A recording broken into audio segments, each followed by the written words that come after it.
Hello, all you viewers and partakers of Drum and Bass Arena. My name is Belle Fortune, and I wrote the book All Crews Journeys Through Jungle Drum and Bass Culture.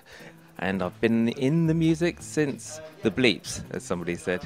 The book that I wrote goes right back to the prehistory of drum and bass, then the early years of the rave culture, and then how we went through the hardcore into the intelligent jump up jungle, basically, and how that's kind of changed and morphed over the years to the point where 15, 20 years later, we're still here, and jungle drum and bass is as strong as ever.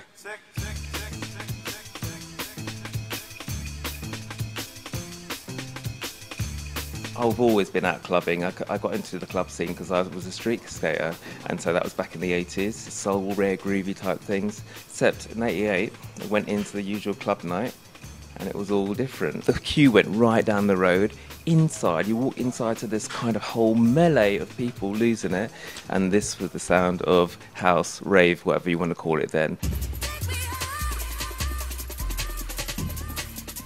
And so I was lucky enough to go to those warehouse parties first in London. They'd burgle up places in Smithfield, just down the road, amongst other places, because a lot of spaces in East London there was nothing happening until the rave scene came along, and you were with crews who know how to get into the building, spark up the system, play music until the next afternoon. But the craziest ones were going out to the countryside. If anyone asked me what's the one rave you want to you could go back to if you had a chance, it would be Sunrise.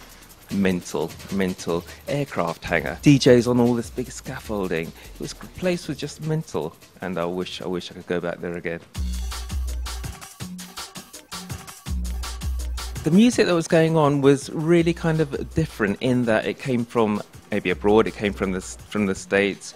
There was DJs like Paul Oakenfold who used to play like hip hop, and then they all went on holiday to Ibiza, indulged a bit, got into the spirit of everything, and came back and were sort of pushing this new sound. When you went out clubbing, all of a sudden it was like, it's a bit more of an education. Where's this come from? How is it made?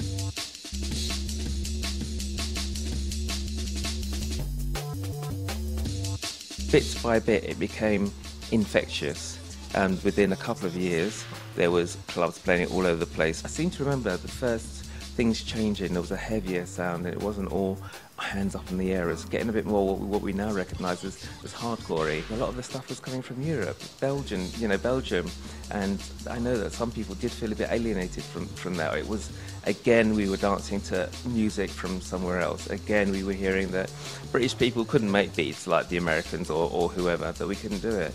So